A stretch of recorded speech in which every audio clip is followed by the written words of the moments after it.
Scenes may not be suitable for very young audiences. Parental guidance is recommended. Ang programang ito ay naglalabas ng sensitibong eksena at impormasyon. Striktong patnubay at gabay ng magulang ang kailangan.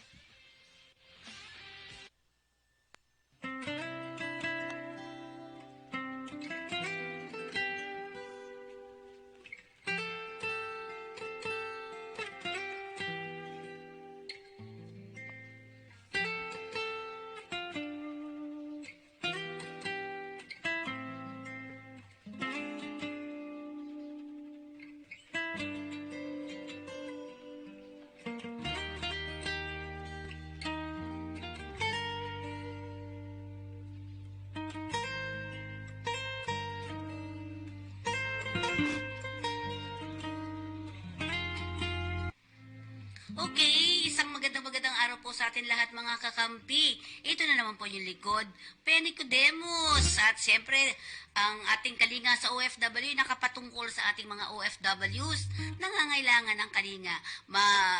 At siyempre makakasama natin dito sa atin ang aking idol, walang iba kundi si Ma'am Corazon Alma de Leon. Miss Cora, Miss tayo ngayon dalawa. Okay, tama? Oo. Miss ka naman. Thank you very much. Akala ko wala tayong program ngayon. Buti na lang tumawag ako para tiyakin na may programa dahil tamang-tama nireview ko yung aking prayers and reflections. So naisip ko, hindi yung mga nabasa ko last time. Ito naman ay kabuuan ng sinulat ko dun sa libro ng yung ginawa ko sa Letters to Ariana na ginawa ko. Oo. Pero bago ito yan, Ma'am Cora, bago ka magganyan, batiin mo muna yung ating mga may mga nanonood sa'yo. Oo. Yes, yan. go ahead. Sige, batiin mo muna, ma'am. Yung ating mga taga-panood ngayong araw na ito mula sa Kabuyaw. Ayan, si mga taga-Kabuyaw dyan. Kabuyaw, yeah. Si ano yun? Si Alex, tsaka si Vice Mayor. Oo nga. Kilala mo. Oo nga. Kilala mo na din, friendship eh. Sabi nga niya, ano na kayang nangyari doon sa wala pa raw sagot, sabi. Yan. Hindi kasi nga, sinabi ko naman sa kanya yung problema, wala akong control sa mga sinusulatan kung hindi nila ina-actionan. Wala na tayo sa gobyerno, tumutulong lang tayo, di ba? Pag hindi ginawa yung tungkulin nila, hindi naman ako, wala naman tayong impluwensya na. Kasi I left government 22 years ago. Kaya medyo may katagalan na. At pero syempre maasa pa rin tayo, sabi nga nila na pag nandiyan ka, okay na okay yan. Sabi ko nga dasal. din. Ako nga tumutulong ako sa dasal kasi para sa akin, kung hindi nila makaya ng sarili nila, tutulong na lang tayo na dasalan itong hinihingi natin. Nasa Pero ngayon mga kaibigan at kakampi natin dito sa ating kalinga sa OFW, Ma'am Cora, ay panahon nito ngayon. Ito ay araw ng mga kababaihan, Ma'am Cora. Kaya siguro with your message, pwede mong batiin yung ating mga kababaihan dito sa ating programa ngayon. Yes. March is Women's Month. Yes po. At diniklara ito na kabuong Marso. Pero maraming programang sinasakatuparan during this month. At hindi ko pa nababasa kung ano yung slogan. Kasi hindi ko pa nakita mga streamer. Parang count me in. Parang ganun Count me in. Yeah, diba? Kaya matagal na yan, Kaya sabi ko nga, huwag nating kalimutan na nagpapatakbo ng ating kahanan ay mga kababaihan. Kasi mga lalaki nagtatrabaho. I remember my own father, talagang wala siyang ginagawa sa bahay. Parang mother ko lahat, nag-iisip kung ano lulutuin, kakaupo na lang siya at kakain na lang siya. Oo. Kasi yung old style ba nung araw na the fathers do the work, magkikita siya. Pero alam mo, at the time, hindi naman kasya yung kita ng mga, lalo na nasa gobyerno, hindi kasya. Kaya naghahanap buhay yung mga kababaihan. Kami, natatandaan ko, ang mother ko, kumukuha ng mga saging sa Laguna, dinideliver sa amin, binibenta, bumili siya ng jeep, mula Parañaque hanggang Pasay. Meron siyang maliit na tindahan sa Pasay na mga dilata. Morning lang siya nagtitinda kasi ang mga tao namamalengke lang sa umaga eh. Kaya half day lang siya. Pag uwi niya, nakaluto na ang lola ko at kasi kasama na sa bahay ang lola ko. Ako naman paghapon, pag uwi ko, ako na ang nagsasaing at kung anong ulam, nagpiprito. Usually, mga prito-prito lang naman ang ginagawa. Kaya expert na ako sa prito. Kaya ngayon, ayoko na magluluto. Dahil naranasan ko na. Ako'y maliit pa. Oo. Pero Ma'am Cora, nga, no naman, hindi naman natin sineselebrate ang mga panahon na ganito. No, di ba? Parang hindi naman. Hindi pa masyado na Ma'am Cora. Naku, umina ang ano ni Ma'am Cora. Naglalaba lang. Oo. Wala talagang katulong doon sa bahay. Kami lahat ang, kung 5 kami magkakapatid, ay turn by turn kami. Ang ate ko sa banyo, ang kuya ko yung magbubunot, ang kapatid ko na nag-nursing ay pamamlansya, ako sa pagluluto. Naku, marunong ka ba magluto, Ma'am Cora?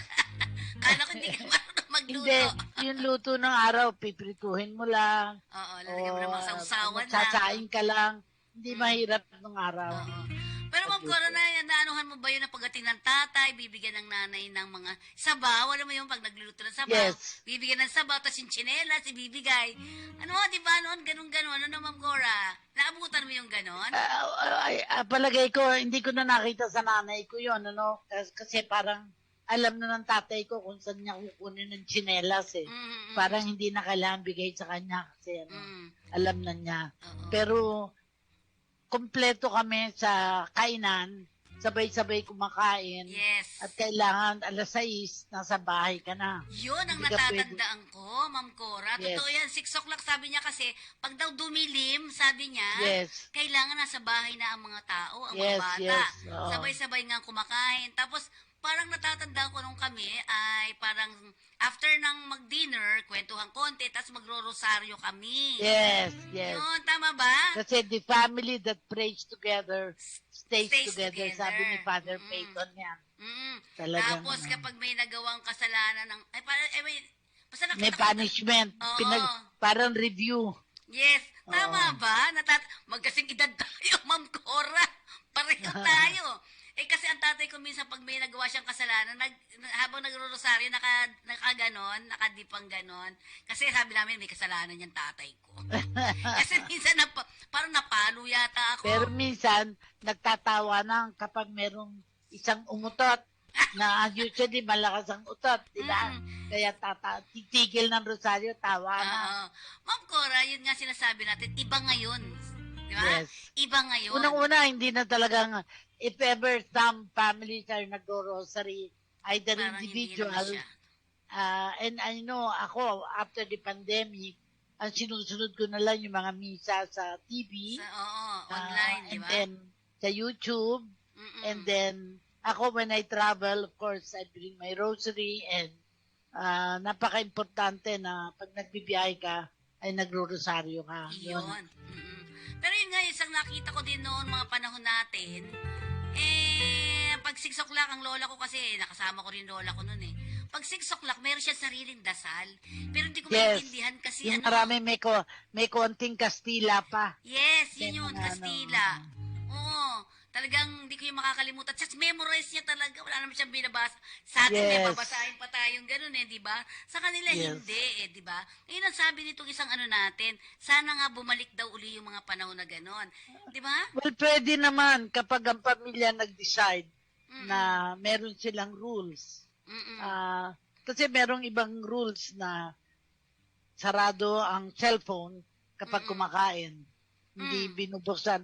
Hindi ko ma-implement dahil hindi ko naman anak at hindi ko naman at minsan magmamadaling kumain para mabuksan ng cellphone, o Cellphone, kaya yung oo. kanyang date, ang kanyang ano nga, yung computer.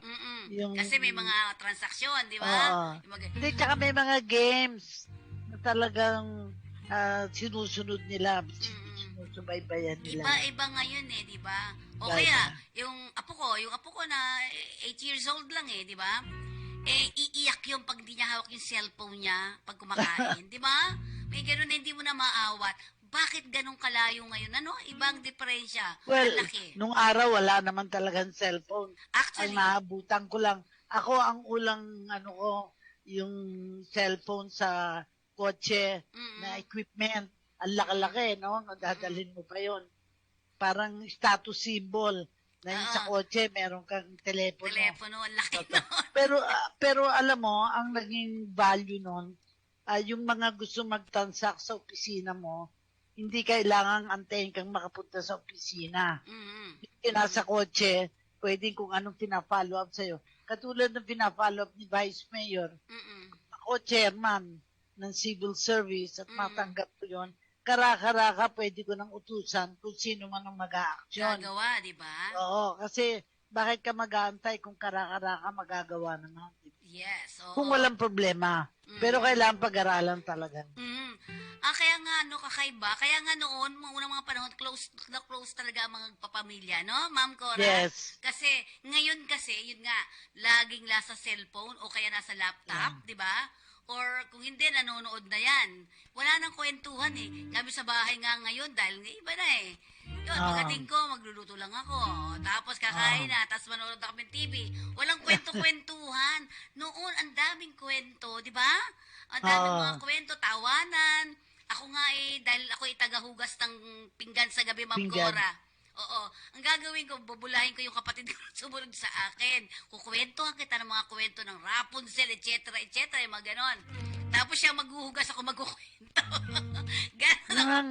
Di ba? Nung nasa Amerika ako pag imbitado ako sa hapunan, tumutulong ako sa kasi wala naman lang katulong sa paghugas ng plato. Kasi sabi ko, sanay na sanay ako dyan kasi trabaho ko yan kasi nung ako nag-aral sa Amerika, wala naman din kaming katulong, 3 kaming roommates.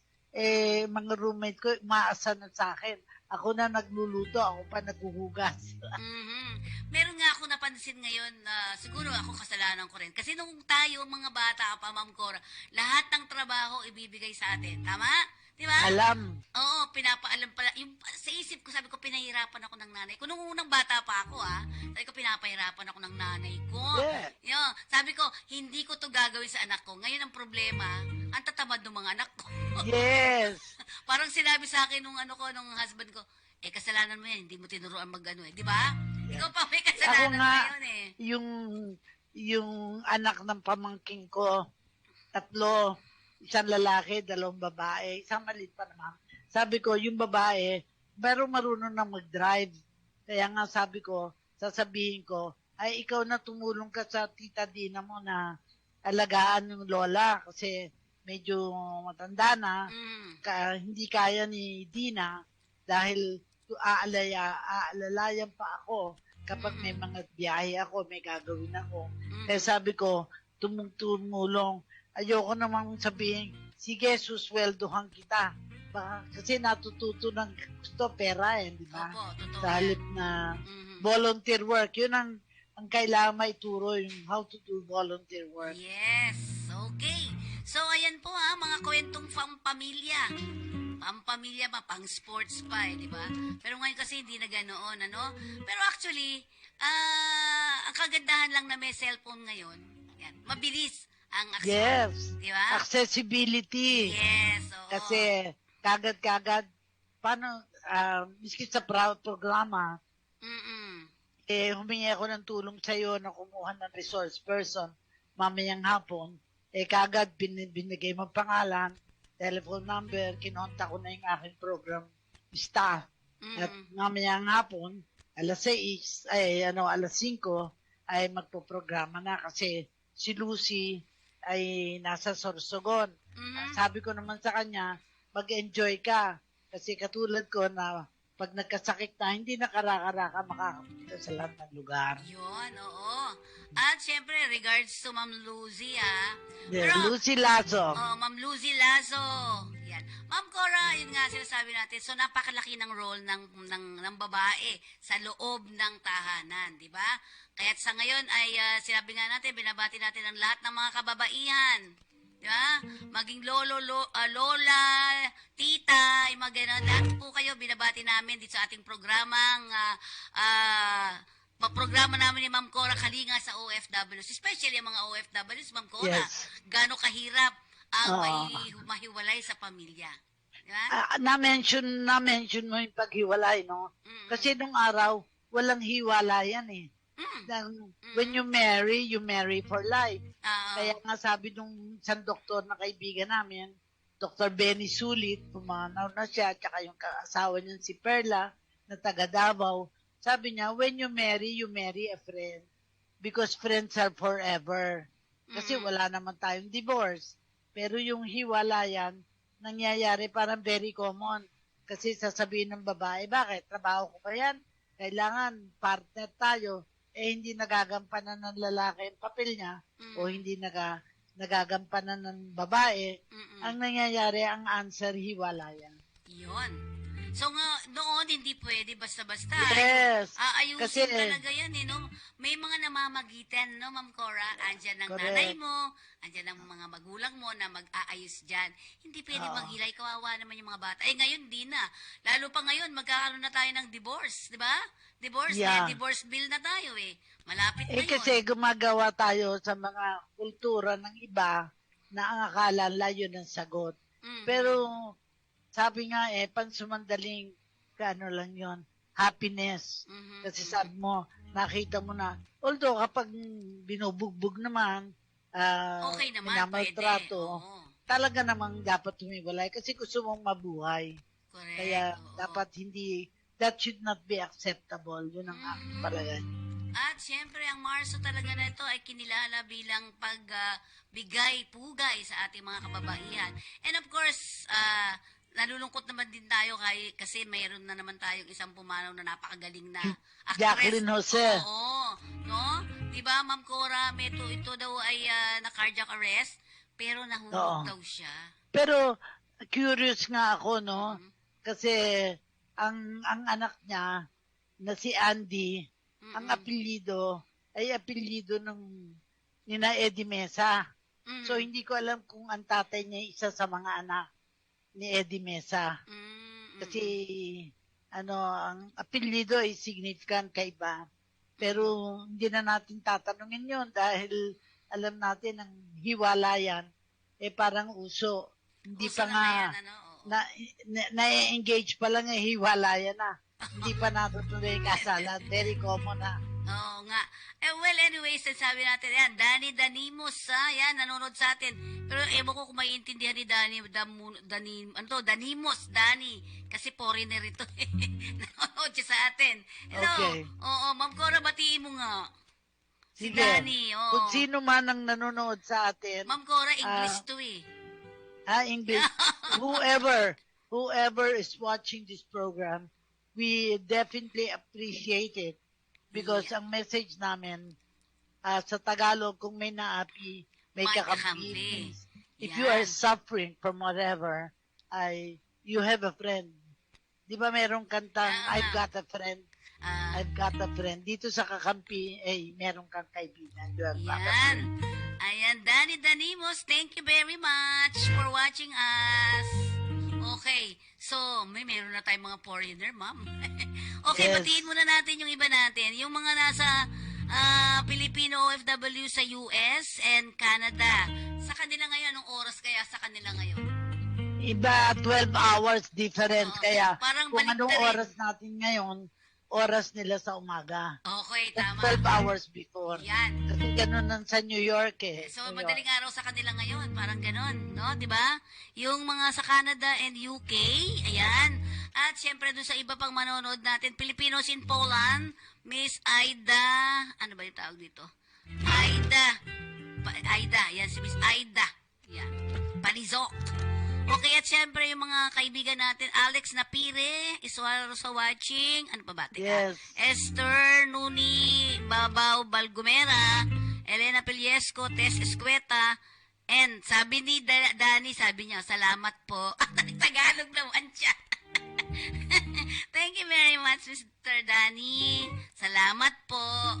Okay, Ma'am Cora, balikan lang natin ulit ang ating mga kababaihan. So, ngayon kasi, Ma'am Cora, napakarami ng mga umaalis na kababaihan. Parang Yes. 60% ng mga lumalabas ng bansa ay babae. Yan. So, di ba? So, sabi Okay. nga natin kanina, napakahirap mahiwalay sa pamilya, lalo na kung ikaw ay babae. Lalo na kung may mga anak na maliliit. Correct ka dyan, ano? Kasi nung araw, ang unang lumalabas sa atin ay mga Lalaki. nagtrabaho sa mga construction. Yes, yan ang At saka seamen, hindi nagbabago kasi talagang lalaki. Mhm, Tali dyan. mhm. Pero ang mga babae lumalabas naman sa mga cruises, nagtatrabaho na lang bilang entertainer. Mhm. Dumami yung mga lumalabas dahil may kakayahan sila. Natatandaan ko sa Bangkok, may combo. Dati nasa Pilipinas, nakita ko sa Bangkok, nakita ko sa Singapore, yung mga Asian countries na ang mga talento ng mga Pilipino ay nakakarating din. Yun.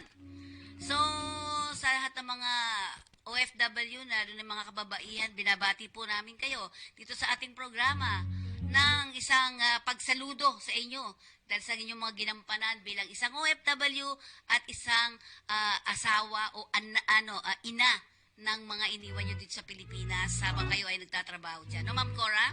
Yes, nung araw na nakakapunta ako sa Hong Kong, on the way to another place, kasi usually dadaan ka ng Hong Kong, nakikita mo yung grupo-grupo lalo na ng weekend, yung mga kababaihan na nandoon sa may bangko.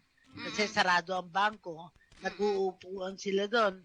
Merong nagbebenta, merong kwentuhan, merong nanghihinguto, may nagmamanicure. Sabi ko, parang at home na at home sila. Parang isang barangay ang tingin nila sa kanilang lugar. Pero nakita ko, so ako, hindi ako happy na makita ko na ang mga kababaihan natin kailangan mag-abroad para magkaroon ng trabaho. Sapagkat naniniwala ako na napakalawak naman ng ating bansa, mga isla, kaya nga natutuwa ako na develop na yung mga resorts na pinupunta ng mga foreigners. Kaya lang, yung iba, sa sobrang ganda, hindi ma-afford ng Filipinos. Makaka-afford lang yung mga may dollars o may pounds o may riyad. Di ba ngayon medyo parang okay na, di ba? Oo. Hindi katulad Sana, noon, ang hindi, hirap. sana meron ding lugar sa mismo, halimbawa, Palawan, hindi naman kailangan mga mahihibayaman lang makarating doon. Although, affordable na kasi may kakilala ako na talagang gustong-gusto nila makarating sa bansa natin. Although nag-abroad sila, palagi sila naghahanap ng lugar na mapupuntahan sa Pilipinas. Okay, sige. Ma'am Cora, pakita natin muna yung yung interview ni sige. kasamang Jeff kay Attorney Hans Leo Kakdak. Sige.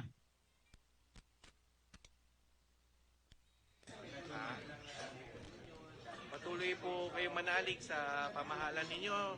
Ang bagong Pilipinas ng ating mahal na Pangulo ay magbibigay ng kasiguruhan sa inyo na nandito kami para tulungan kayo. Nanganap 1348 ang ating hotline po shared with Admin Arnel Ignacio and the OWA. So maraming salamat din sa kanila. So patuloy lang po tayong magkaroon ng koordinasyon at pagdulog ninyo ng mga concerns ninyo, please gawin nyo lang po para matulungan namin kayo ng ganap. Maraming salamat po.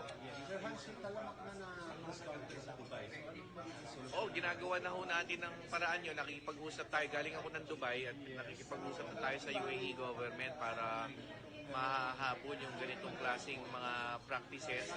Dalawang klase kasi yun yung cross country mula sa ibang bansa at yung nanggagaling naman sa Dubai. Diba? So, in both cases, we are coordinating with the UAE government, but also we are helping the workers who have been victimized, of course, first and foremost. Tutulungan natin sila kung may medical assistance na kailangan ibigay o kaya yung kanilang ligtas na pagpapauwi, inasikaso naman natin. Masakit sir once for mga Pilipino pa itong mga nagre-report online pa talaga sa TikTok. Susubuhin po natin yan, i-expose natin yung mga nagsasagawa nito at idudulog natin sa pamahalaan ng UAE. May malakas din kasi ang kanilang anti-trafficking campaign doon. Yon, nako, yan. At syempre, salamat din naman kay Mr. Jeffrey Balza, ang kumuha dyan, ano? Nagkakaroon ng mga forum kasi yan, Ma'am Cora. Ano masasabi mo?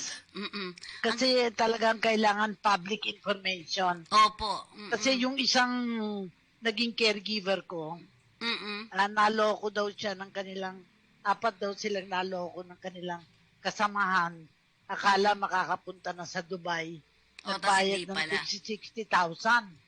60,000 times 4, di 240,000. Kung sino man ang nagsamantala sa kanila, hindi na nila mahabol. Kasi nagtiwala sila eh. Akala. Ngayon, kung dadali nila sa POEA yon, sasabihin ng POEA, sila ang may sala. Bakit hindi muna silang nagtanong kung pwedeng magbigay sila kagad ng pera? Marami namang nakakausap tayo dito na employment agencies or na tumutulong na walang binabayaran. Nakakatuwa yung ganon dahil habang hindi pa nakakakuha ng trabaho, hindi naman sila kailangang magbayad muna. Ayan. So mga kaibigan, meron tayong gaganapin na isang Women's Month na activity.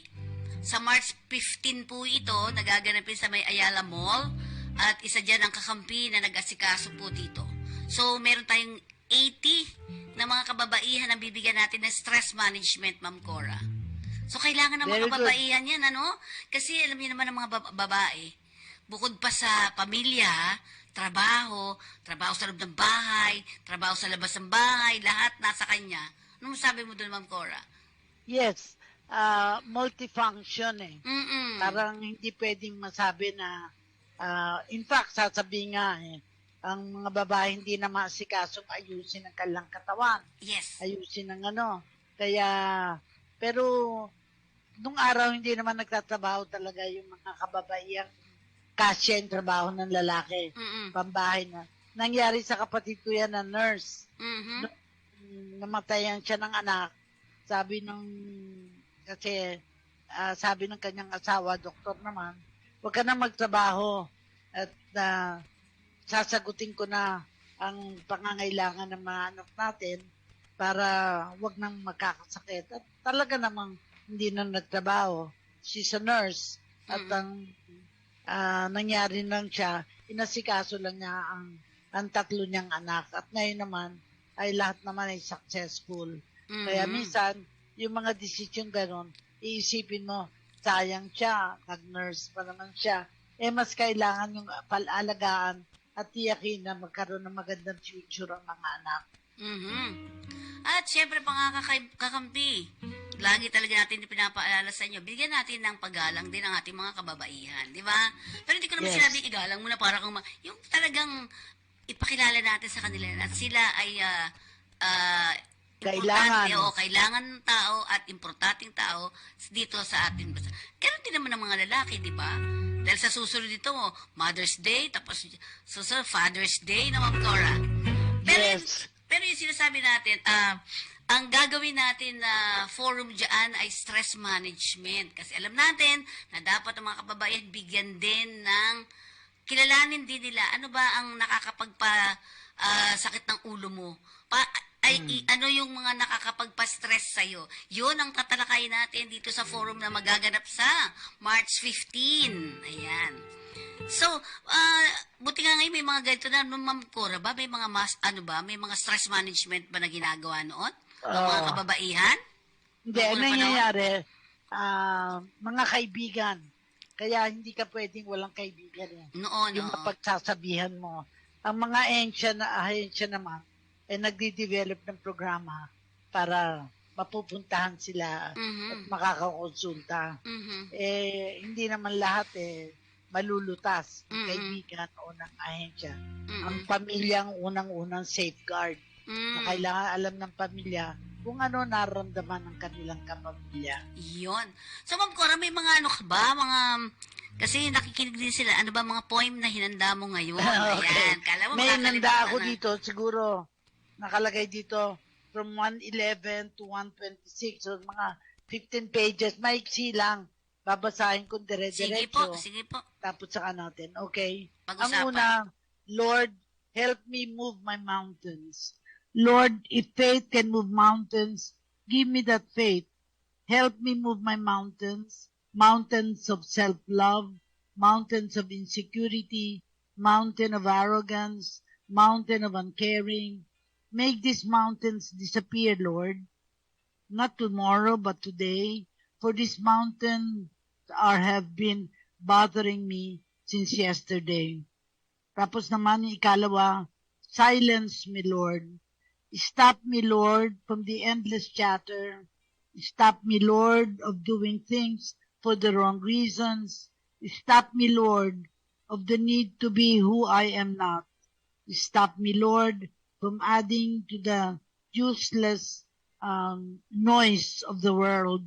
Silence me, Lord, so that I may find peace. Your peace, not mine. Ang susunod, when I'm old and gray, Lord, which is totoo na ngayon na to, ha? Lord, let me remember the years past, the caring concern of my teachers who taught me to believe in myself, the friendship and fellowship of friends who stood by me against all odds, the unconditional love of my family and relatives who listened not only to what I was saying, but to what I was not saying. I am sure, Lord, that I will be more than happy to accept that it is a wonderful to be old and gray. Thank you, Lord, for making me grow up in age, wisdom, and grace. Sumunod, Lord, thank you for all the people who need people. The lyrics of the song, People Who Need People, are the luckiest people. It still hold true to the Lord than now. Men and women who achieve, who succeed, who make a difference in their community, in their countries, in the community of nations, have that one thing in common. They are people who need people, and you and I know that they are the luckiest people in the world. Yung isa naman, Lord, give us this day our daily bread. To the poor and oppressed, bread means food on the table, and shelter means over their heads. To the workers in labor, bread means money for the day's sweat. To the rich and famous, bread means cash in their pockets, in the bank, and in other assets. It doesn't really matter. What matters is, Lord, give us this day our daily bread. Yung isa naman, Lord, beyond rage, let's do something about it. Often we are angry when we see wrongdoings. Often we are mad when we think of things left undone. Often we're enraged when deep in our hearts we're angry and mad. But Lord, beyond rage, let us do something about it. Let us do something about it. We must, we shall, we will. Lord, we ask for sympathy. Lord, we ask for sympathy when we suffer the loss of a loved one, when we suffer the pains of a relationship untimely broken, when we suffer the news of a diagnosis of terminal illness, when we suffer the isolation and loneliness of being alone. Lord, what we are asking is not sympathy. What we really need is empathy. What we really hope is to come to terms with these realities. Tapos yung isa, Lord, help me, help our pilgrim people. Ito na mga OFWs. Lord, help our pilgrim people, whether a retiree in Ottawa in Canada or a housekeeper in Stockholm, London or Amsterdam, whether a caregiver in Milan, Madrid or Montreal, whether an entertainer in Hong Kong, Beijing or Yokohama. Lord, help our pilgrim people. Give them your gifts of love and mercy so that they may never suffer injustice in any shape, or like the trees of the forest, our pilgrim people need rain and sunshine. Lord, help those behind closed doors. Lord, help those behind closed doors, those in detention, whether young or old adult, those in prison, whether the men in Muntinlupa, Iwahig, and San Ramon, those women in the correctional institution for women. Lord, help those behind the closed doors, that they may open their hearts to your goodness and love. Teach us who are in front of these closed doors to understand and feel with them who are behind closed doors. And then, Lord, teach me how to say goodbye. Lord, you have taught me how to say goodbye when leaving my house. Lord, you have taught me how to say goodbye when I have to go on a journey. Lord, you have taught me how to say goodbye to relationship that should no longer be. Lord, this time, teach me how to say goodbye to the world, for this is the ultimate test that I have truly learned how to say goodbye. And ang kasunod, like a candle, Lord. Lord, if one must give light, one must endure burning. A woman in prison once told me this. A teacher, too, who gives light must endure burning like a candle. A social worker who helps people help themselves must endure burning by being tagged as alms-giving giver and good doer like a candle. A doctor who must restore to good health someone sick or ease the pain must endure burning if he fails like a candle. If one must give light, one must endure burning. And then, Lord, bless the birth of a new child. Every day a new child is born. Some we know and some we do not. But Lord, bless them anyway, for the birth of a new child means so much to the parents and the family members. For the birth of a new child means a new being made to the image and likeness of God. Lord, bless the birth of a new child. And the next is, why am I afraid to love despite coming to terms? For such a long time, we have been tasked to love God above all, to love others above ourselves. And yet, how come when we love, whether it is God, whether it is our friends and neighbors, God asks so much from us. Our friends, neighbors ask so much from us. This is why I'm still afraid to love. Why is it that God takes away the people we love the most? And more often than not, God makes those we love very much suffer the most. This is why I'm still afraid to love. I recall the pain of a friend when her 27-year-old son passed away. Monsignor Villegas explained to her that God takes away only those of us who are good and ready. And in this case, only Eric was ready. I gave the same reason why my brother died even before he was 60, because only he was ready. This is why I'm still afraid to love, because I don't know what will be asked of me. If I have God, if I love God that much, when will He ask me to give up?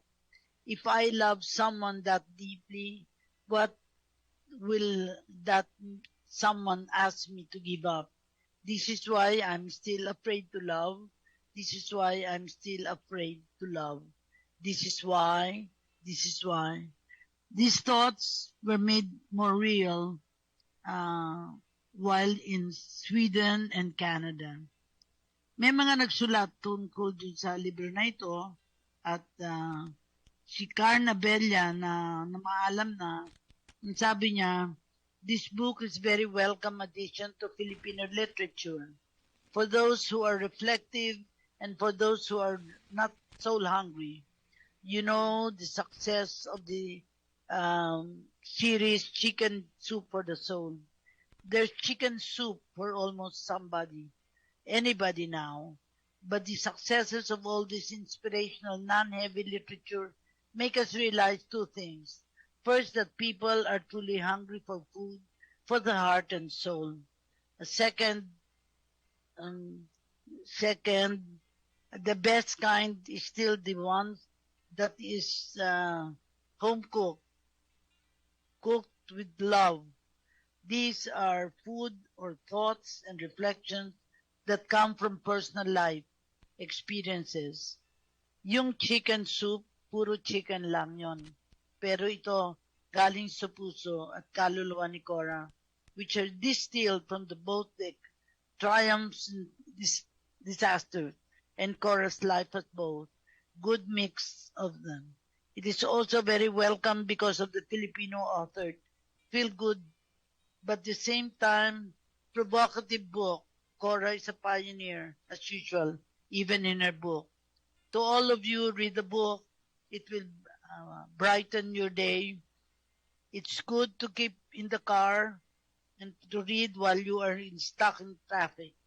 It's good to keep by your bedside.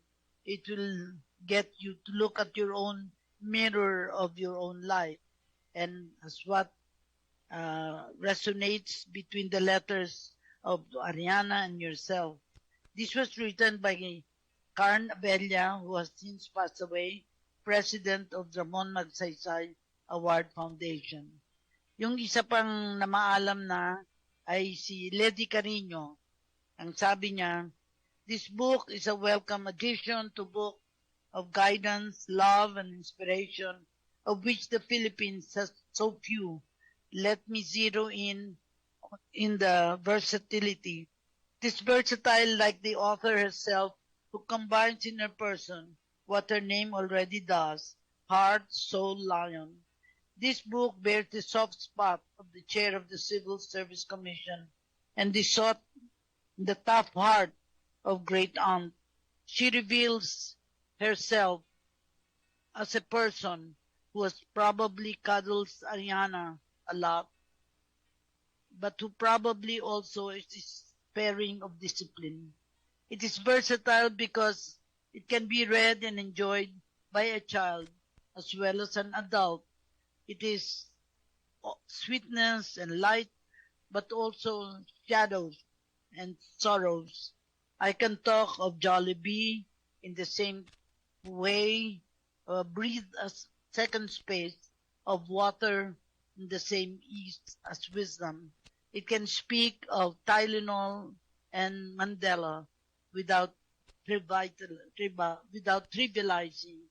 the latter's heroism.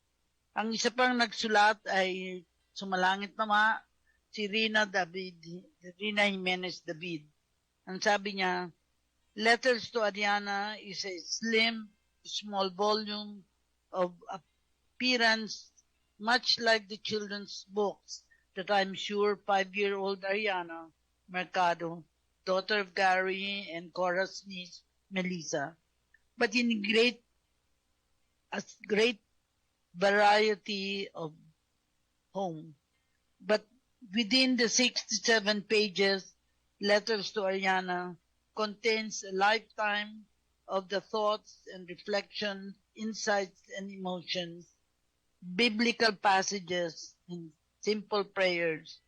The letters themselves were written in the course of travels to Sweden and on to Canada, an unusual travel journal that while written while journeying to foreign lands among foreigners, it is really about the author's travels to her inner scape and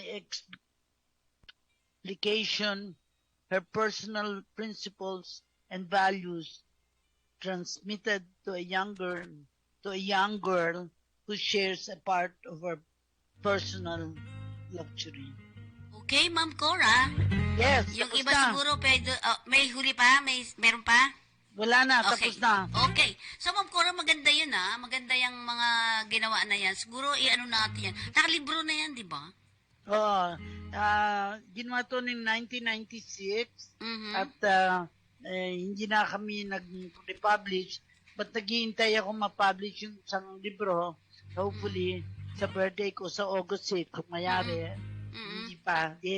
Postpone. Pwede namang may postpone kung hindi pa yari. Okay. So, maganda yan di ba? So, Ma'am Cora, ang isang nakikita natin dito sa kabuuan ng iyong binasa, Diyos sa taas, no? Sa Yes. taas yun na pinapaniwalaan natin. So, ibig sabihin, na ang mga kababaihan natin dun sa taas, nagpapasalamat, humingi ng tulong lahat-lahat doon. Di ba? Yeah. Isa yun Ma'am Cora, sabi Kaya mo, nga, ang nakita ko, love of God talaga unang-una. yun. And then, love of country. Mhm. Kasi pag mahal mo ang Diyos, iisipin mo anong makabubuti sa bayan. Yes. At yung nakabubuti sa bayan, makabubuti sa pamilya. Yun. Love of family and friends. Mhm. Kaya, meron nagtatanong sa akin, bakit ba tumutulong ka pa sa mga kamag-anak? Sabi ko, napagdaanan ko na ang kahirapan. Yes, okay. Ayokong patuloy na maramdaman ng mga kamag-anak ang kahirapan. Mhm. Kung pwede tayong makatulong, the best way we can, ay gawin natin habang may kaya pa, may Yes. kakayahan. Tama. Kasi hindi naman lahat may kakayahan para Mhm. tumulong sa iba. Yes. Ang iba naman ay nagrereklamo sa mga humingi ng tulong. Bakit tayo magrereklamo? Dapat isipin natin, swerte tayo na hindi tayo nangangailangan ng tulong. Yun. Pero totoo naman, may mga iba nangangailangan ng tulong. Tapos pag tinulungan mo, nakalimutan ka na. Kawawa sila. Diba? Totoo May yun. mga ganong klase. Pero ako, Taguan hindi ko ka na pa. yun, hindi ko na iniisip ko na Makatulong patuloy ka pa rin sila. Nagpatuloy pa silang nagdadaan sa kahirapan. Yun. At hindi naiibsan ng kahirapan. Kaya dapat maawa tayo. Let's have sympathy and empathy kasi kailangan nila yun. Kaya yung mga nag-abroad tapos hindi naging successful at umuwi, tulungan natin Mhm. na makabalik sa dati yung kanilang pagnanasa Mhm. na gumanda ang kanilang buhay. Nasa Pilipinas ang pwedeng gumanda ang buhay. Yan. So, maraming salamat, Ma'am Cora.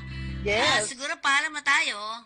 Yes. Ako, nagpapasalamat ako. Dapat kahapon may programa si Te. Nagprograma uli ngayon. Oo. Dahil tinawagan ko siya kung may programa kasi nireserve ako yung 12 to 1 Oo para nga. dito sa kakampi. Dahil ako'y kakampi niya. Okay. Matagal na kami magkakampi.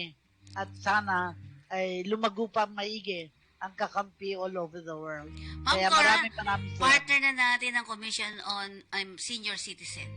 Ha? Yes, yes. So, siguro sa susunod ulit ma-interview natin sila. Kasi kahapon na-interview natin sila So, sa pamamagitan din Yes. nating kalinga. Pero sa Ngayon, susunod, ang pagkailangan pag-usapan dyan yung benefits yes ng po. mga senior citizen Yes po. dahil kapag hindi lang tinatanggap, meron kasing nag-e-expect sa DSWD, may nag-e-expect sa kanilang local Local government. government. Yeah. Kaya alamin natin yun. At syempre, alamin natin sa kanila, sabi nila kasi dito daw tayo pwede magsumbong kapag hindi natutupad ang mga nasa batas bilang isang yung mga karapatan ng isang senior citizen.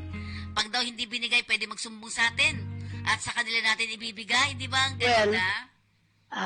while it's true, okay na magsumbong, Pero kailangan alam natin ang datos. Kasi Mm. minsan, merong nagreklamo sa akin, gusto niyang i-complain. Nung makita ko, retired na pala siya. Wala na siyang magagawa kasi retired na siya. Okay. So maraming salamat, Ma'am Cora. Thank you then for the opportunity. Thank you. Ayan, maraming salamat. Ito po yung lingkod Feni Codemos nagsasabi sa inyong kapag may naapi, may kakampi. Kakampi. Okay, maraming salamat. Paalam po.